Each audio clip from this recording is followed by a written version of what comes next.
अस्सलामु अलैकुम everyone. Welcome to mindful minute. आज हम एटीएम वर्चुअल सर्किट्स को बिल्कुल जीरो लेवल से समझेंगे। सबसे पहले एक सिंपल क्वेश्चन, एटीएम टेक्नोलॉजी को लेबल्स की जरूरत ही क्यों पड़ी? सोचिए, एक कुरियर ऑफिस में हर पार्सल पर पूरा एड्रेस लिखा हुआ है। हर ऑफिस को हर बार पूरा एड्रेस पढ़ना पड़ता है।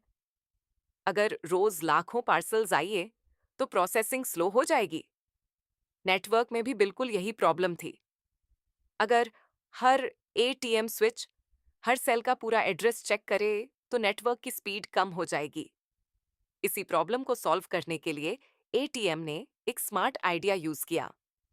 पूरा एड्रेस चेक करने के बजाय हर सेल को एक छोटा सा नंबर दे दिया गया। इस नंबर को वीपीआई और वीसीआई कहते हैं। आप इसे एक टोकन नंबर भी समझ सकते हैं।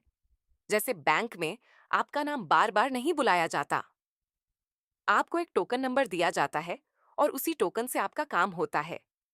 एटीएम भी इसी तरह लेबल्स का यूज करता है। अब देखते हैं लेबल स्विचिंग कैसे काम करती है। मान लीजिए, एक सेंडर कंप्यूटर रिसीवर को डेटा भेजना चाहता है। सेंडर सेल भेजता है जिसके ऊपर लेबल नंबर 3 लिखा हुआ है। सेल पहले एटीएम स्विच ए के पास पहुंचती है। स्विच ए अपनी फॉरवर्डिंग टेबल चेक करता है। उस टेबल में लिखा होता है कि अगर लेबल 3 आए तो उसे लेबल 4 बनाकर अगले स्विच को भेज दो। अब सेल स्विच बी के पास लेबल 4 के साथ पहुंचती है। स्विच बी अपनी टेबल चेक करता है और लेबल 4 को बदलकर लेबल 1 कर देता है। फिर सेल स्विच सी के पास जाती है। स्विच सी लेबल 1 को बदलकर लेबल 6 कर देता है और रिसीवर को भेज देता है। यहाँ एक बहुत इंपॉर्टेंट बात याद रखिए, डेटा बिल्कुल चेंज नहीं होता, सिर्फ लेबल चेंज होता है। इसी प्रोसेस को लेबल रीराइटिंग कहते हैं। अब सवाल यह है कि हर स्विच लेबल चेंज क्यों करता है? रीजन बहुत सिंपल है। हर एटीएम स्विच अपनी नंबरिंग यूज करता है। जो लेबल पहले स्विच के लिए सही है, जरूरी नहीं कि वही लेबल अगले स्विच के लिए भी सही हो। इसीलिए हर स्विच अपने हिसाब से नया लेबल असाइन करता है। इसी वजह से एटीएम को लेबल स्विचिंग नेटवर्क भी कहा जाता है। अब बात करते हैं वर्चुअल सर्किट्स की। एटीएम में दो तरह के वर्चुअल सर्किट्स होते हैं। पहला परमानेंट वर्चुअल सर्किट या पीवीसी और दूसरा स्विच्ड वर्चुअल सर्किट या एसवीसी। सबसे पहले परमानेंट वर्चुअल सर्किट को समझते हैं। सोचिए, एक बैंक के हेड ऑफिस को अपनी ब्रांच के साथ हर दिन कनेक्ट रहना होता है। अगर हर रोज नया कनेक्शन बनाना पड़े तो बहुत टाइम वेस्ट होगा। इसीलिए एक परमानेंट कनेक्शन बना दिया जाता है जो हमेशा रेडी रहता है। एटीएम में इसी को परमानेंट वर्चुअल सर्किट या पीवीसी कहते हैं। जब तक कस्टमर सर्विस की फी देता रहता है, ये कनेक्शन एक्टिव रहता है। परमानेंट कनेक्शन बनाने से पहले पूरा राउट डिसाइड किया जाता है और हर स्विच में लेबल्स पहले से कॉन्फ़िगर कर दिए जाते हैं। इस प्रोसेस को प्रोविजनिंग कहते हैं। अब सोचिए, आप किसी दोस्त को सिर्फ 2 मिनट के लिए फोन करते हैं। कॉल कनेक्ट होती है, बात होती है।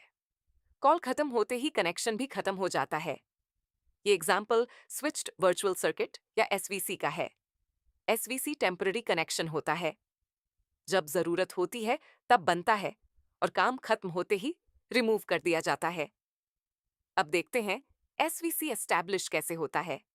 सबसे पहले कंप्यूटर स्विच को कनेक्शन रिक्वेस्ट भेजता है। स्विच डेस्टिनेशन तक का पाथ ढूंढता है।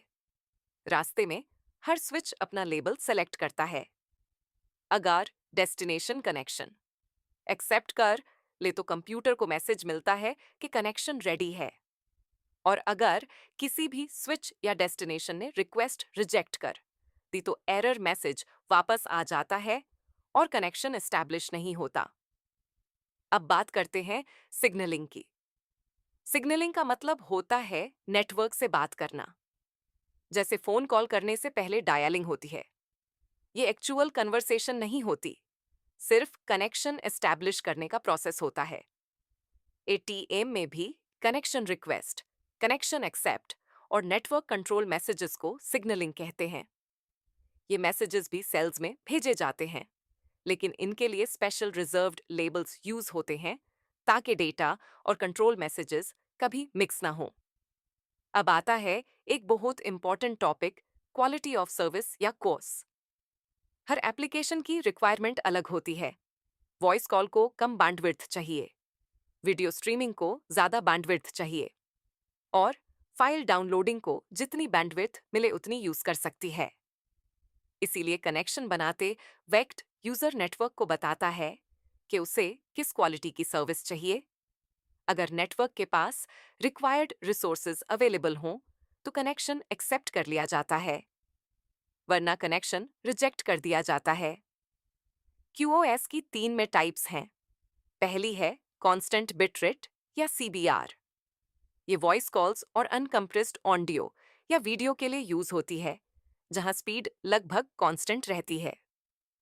इसे आप एक ऐसे पानी के पाइप की तरह समझ सकते हैं जहां हर सेकंड बराबर पानी निकालता रहता है। दूसरी टाइप है वेरिएबल बिट रेट या VBR। ये कंप्रेस्ड ऑडियो और वीडियो के लिए यूज होती है। कभी डेटा कम होता है और कभी ज्यादा। जैसे YouTube वीडियो में कभी सिंपल सीन होता है और कभी एक्शन सीन। तीसरी टाइप है अवेलेबल बिट रेट या ABR।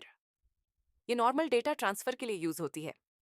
इसमें एप्लीकेशन उतनी बैंडविड्थ यूज करती है जितनी उस वक्त अवेलेबल हो, जैसे फाइल डाउनलोड। अगर नेटवर्क फ्री हो तो डाउनलोड फास्ट होती है, और अगर नेटवर्क बिजी हो तो स्पीड कम हो जाती है। वीडियो खत्म करने से पहले पूरा टॉपिक सिर्फ 1 मिनट में रिवाइज करते हैं।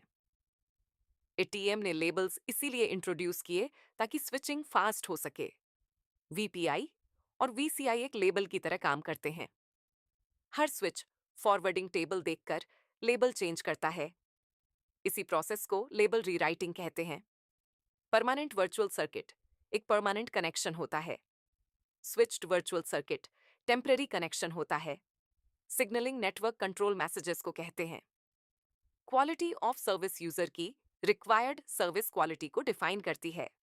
CBR कांस्टेंट स्पीड के लिए है, VBR चेंजिंग स्पीड के लिए है, और BR अवेलेबल बैंडविड्थ को यूज करता है। अगर आज का लेक्चर आपको पसंद आया और ATM का कॉन्सेप्ट क्लियर हो गया तो माइंडफुल मिनट को सब्सक्राइब करना मत भूलिए। मिलते हैं अगली वीडियो में। अल्लाह हाफिज।